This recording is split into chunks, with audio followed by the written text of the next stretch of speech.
हुकूमत का आवाम को रिलीफ। पेट्रोलियम मसनूआत की कीमतों में कमी कर दी। पेट्रोल 2 रुपये 7 पैसे फी लीटर सस्ता। नई कीमत 247 रुपये 3 पैसे फी लीटर मुकर्रर। हाई स्पीड डीजल की कीमत में 3 रुपये 40 पैसे कमी। नई कीमत 246 रुपये 29 पैसे हो गई। लाइट डीजल 1 रुपये 3 पैसे सस्ता। नई फी लीटर कीमत 140 रुपये 90 पैसे मुकर्रर। मिट्टी के तेल की कीमत में 3 रुपये 57 पैसे फी लीटर कमी। नई कीमत 156 रुपये 90 पैसे फी लीटर हो गई। नई कीमतों का इतलाक हो गया। इनकम टैक्स गोशवारे जमा कराने की तारीख में 14 रोज की तोसी। रिटर्न जमा कराने की तारीख में तोसी का नोटिफिकेशन जारी। चेयरमैन एफबीआर राशिद महमूद लंगड़ियाल की ज़ेर सदारत हंगामी इजलास में फैसला किया गया। तोसी ताजिर तंजीमों और टैक्स बार एसोसिएशन के मुतालबे पर की गई। शहरी 14 अक्टूबर तक अपने टैक्स गोशवारे जमा करा सकेंगे। इससे कबल टैक्स गोशवारे जमा कराने की आखिरी तारीख 30 सितंबर मुकर्रर की गई थी।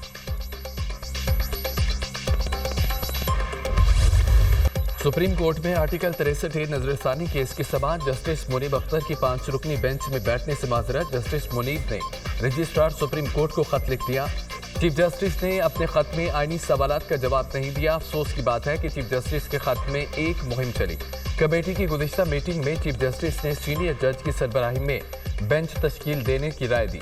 चीफ जस्टिस कादी फैदी साहब बेंच की सरबराह क्यों बने, वजूहात सामने नहीं आई। लार्जर बेंच में एडहॉक जज जस्टिस मजहर आलम मियां खेल को शामिल किया गया।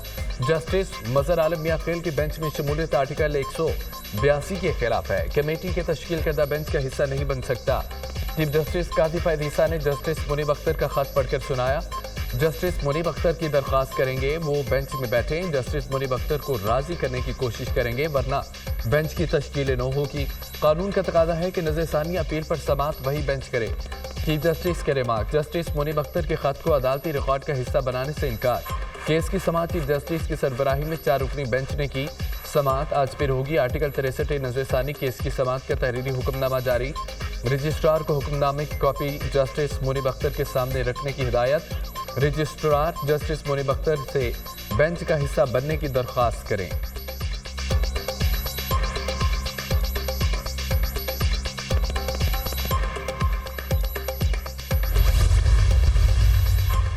आर्टिकल 63 की तशरीह से मुतालिक नजरसानी केस के हुक्मनामे की कोई हैसियत नहीं। जस्टिस मुनीब अख्तर का सुप्रीम कोर्ट के रजिस्ट्रार को एक और खत। आर्टिकल 63 नजरसानी केस 5 रुकनी बेंच के सामने समाअत के लिए मुकर्रर था।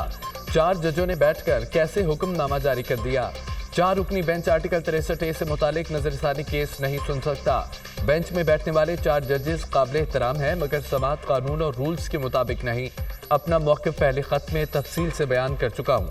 समाअत के हुक्मनामे में एहतजाज रिकॉर्ड कराना चाहता हूँ। समाअत का हुक्मनामा जुडिशियल ऑर्डर नहीं। जस्टिस मुनीब अख्तर के खत का मतन।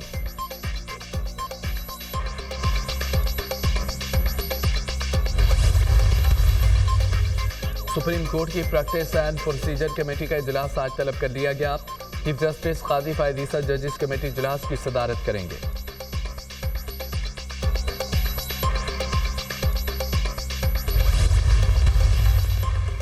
आर्टिकल 63 की तशरीह का केस बानी पीटीआई के वकील ने बेंच की तश्कील पर एतराज उठा दिया। बैरिस्टर अली जफर की सुप्रीम कोर्ट में दरख्वास्त। प्रैक्टिस एंड प्रोसीजर कानून के तहत बेंच तश्कील नहीं दिया गया। 3 जजेस की इज्तिमाई दानिश के बाद ही बेंच की तश्कील और मुकदमात की समाअत की जा सकती है। ये बात रिकॉर्ड पर मौजूद है कि 23 सितंबर को जस्टिस मंसूर अली शाह ने कमेटी इजलास में शिरकत नहीं की। 2 जजेस के फैसले को 3 रुकनी कमेटी का फैसला करार नहीं दिया जा सकता। दरख्वास्त में मौक़िफ़ 5 के बजाय 4 जजेस अदालत में बैठे तो हमने एतराज़ उठाया। बेंच की तश्कील दुरुस्त नहीं थी। 2 मेंबर्स 3 मेंबर्स के फैसले नहीं कर सकते। नए बेंच की तश्कील का भी फैसला होगा। हॉर्स ट्रेडिंग को ख़त्म करने के लिए आर्टिकल 63 बनाया गया था। आईनी बहरान के हल के लिए पूरी सुप्रीम कोर्ट को बैठकर फैसला करना होगा। बैरिस्टर अली जफर की मीडिया से गुफ्तगू।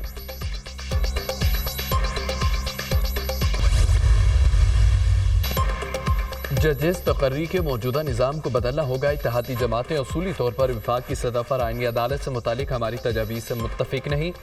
ऐसी आईनी अदालत बनाना चाहते हैं जिसमें तमाम सूबों की नुमाइंदगी हो। जुडिशल रिफॉर्म्स के लिए मुतफ़िका मसवदा बनाने की कोशिश करेंगे। पीपल्स पार्टी ने की तजवीज़ है कि सूबों में भी आईनी अदालतें कायम की जाएं। सूबों में आईनी अदालतों के क़याम पर अभी तक इत्तफाक नहीं हो सका। वक्त आ गया हम अपनी गलतियों को दुरुस्त करें। 18वीं तरमीम के जरिए हमने बहुत सारी कामयाबियां हासिल की। पाकिस्तान का अदालती निज़ाम दहशतगर्दी के मुतासरीन को इंसाफ नहीं दिलवा सकता। इस्लामाबाद में लड़ाइयाँ होती रहती हैं, वहाँ बड़े बड़े हाथी हैं। इस्लामाबाद में होने वाली लड़ाइयों का बलूचिस्तान से कोई ताल्लुक नहीं। पीपी चेयरमैन बिलावल भुट्टो का पीपल्स लॉयर्स फार्म से खिताब। सैलाब मुतासरीन के लिए आलमी इदारों से मिलने वाले डॉलर विफाक ने अपनी जेब में रख लिए। बरसों हो गए विफाक ने सैलाब मुतासरीन के लिए एक घर नहीं बनाया। बलूचिस्तान के साथ सौतेले जैसा सलूक किया गया। ये किस किस्म का इंसाफ है? विफाक सैलाब मुतासरीन तक रकम जरूर पहुंचाए, बिलावल भुट्टो का मुतालबा।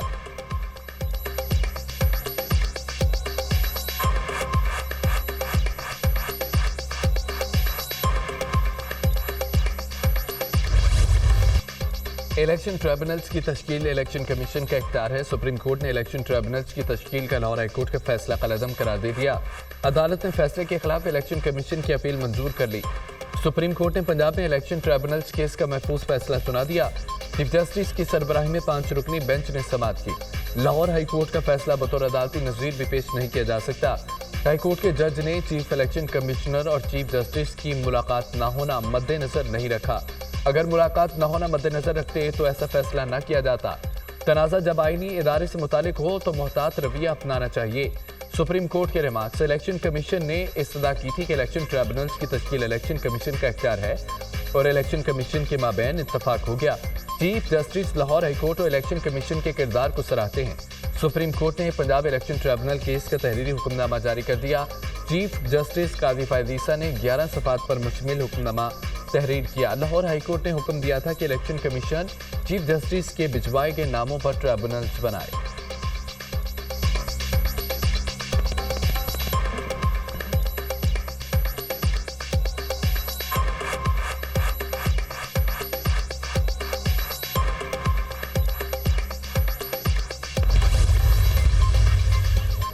आठ सितंबर को जलसे में की गई रियासत मुखालिफ तकरीर।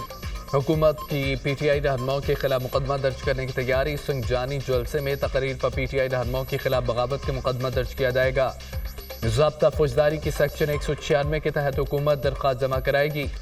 वज़ारत कानून और वफाकी प्रोसिक्यूटर जनरल ने फैसले की तौसीह कर दी। मामले की वफाकी कबीना से बाज़ाब्ता मंजूरी के लिए दरख्वास्त कर दी गई। सेक्शन 196 के तहत दर्ज मुकदमात नाकाबिल ज़मानत होते हैं। सेक्शन 196 के तहत गिरफ्तारी के लिए पुलिस को वारंट की भी ज़रूरत नहीं होगी।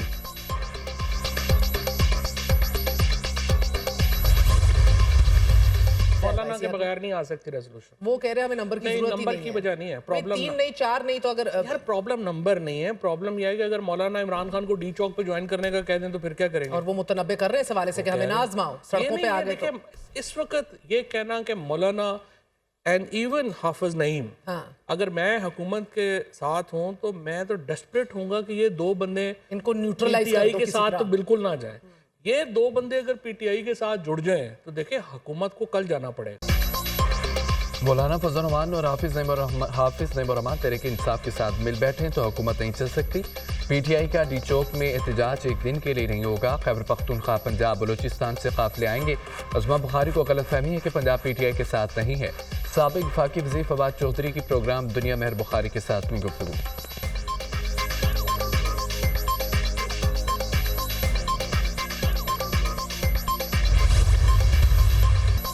अली अमीन गंडापुर फिर मुखालफीन पर आग बगोला। गोलियां और तशद्दुद हमें नहीं रोक सकते। जहां हुक्म मिलेगा जलसा करेंगे। वज़ीर आला हूँ, अपने वसाइल डंके की चोट पर इस्तेमाल करूंगा। क्या बिलावल भुट्टो, मौलाना और पीटीएम का धरना किसी ने रोका? एक मुल्क में 2 फैशन नहीं चल सकते। पंजाब पुलिस के एहलकारों को अपने कारकुनों से छुड़ाया। इस पर अपने लोगों पर तनकीद का सामना करना पड़ा। अगली बार हाथ लगाओगे तो खुदा की कसम तुम्हें छोड़ूंगा नहीं। वज़ीर आला खैबर पख्तूनख्वा की धमकी। पंजाब हुकूमत का शोर बताता है उन्हें बहुत तकलीफ हुई है, बहुत टफ टाइम देने वाला हूँ। फॉर्म 47 वालों को नहीं छोड़ूंगा। अली अमीन गंडापुर की मीडिया से गुफ्तगू।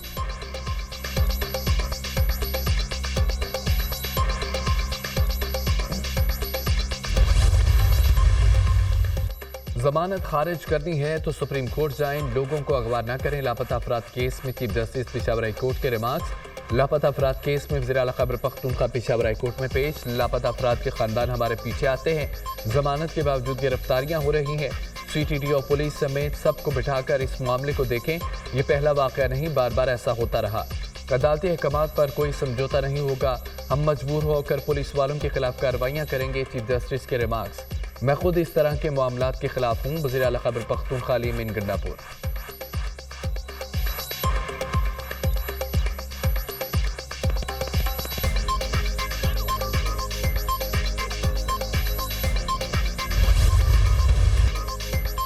तोशाखाना 2 केस में बानी पीटीआई और बुशरा बीबी की दरख्वास्त जमानत खारिज। बानी पीटीआई और बुशरा बीबी पर फर्द जुर्म आयद की जाएगी। स्पेशल जज सेंट्रल शाहरुख अर्जमद ने डियाला जेल में समाअत की। पीटीआई ने सऊदिया से मिलने वाला 7 करोड़ 15 लाख मालियत का कीमती सेट 29 लाख में हासिल किया। एफआईए ने फॉरेन ऑफिस के जरिए सऊदिया से बल्गारी सेट की असल कीमत हासिल कर ली। बानी पीटीआई और उनकी अहलिया के खिलाफ नाकाबिले तरदीद सबूत है। प्रोसिक्यूशन के दलाइल। तोशाखाना 2 केस पहले रेफरेंस से मिलता जुलता केस है। पहले और इस रेफरेंस में एक जैसे इल्जामात, एक जैसे वादा मुआफ गवाह हैं। एक तोशाखाना के 2 मुकदमात कैसे बन सकते हैं? नैब तरमीम बहाली फैसले के बाद इस केस को ख़त्म करना चाहिए। वकील सफाई सलमान सफदर के दलाइल।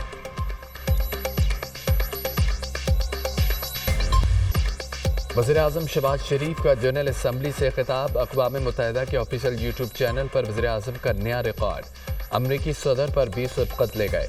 शहबाज शरीफ के जनरल असम्बली से खिताब को 1,37,000 लोगों ने देखा। शहबाज शरीफ सबसे ज़्यादा देखे जाने वाले आलमी रहनुमा बन गए। जो बाइडन का खिताब 1,01,000, चीन के वज़ीर ख़ारजा का खिताब 81,000, तुर्क सदर उर्दवान का खिताब 51,000 लोगों ने देखा। Centre for public opinion research की अदाद-ओ-शुमार जारी। वज़ीर-ए-आज़म लंदन में 3 रोज़ा क़याम के बाद वतन वापसी के लिए रवाना। वज़ीर-ए-आज़म के बेटे सुलेमान शहबाज भी हमरा।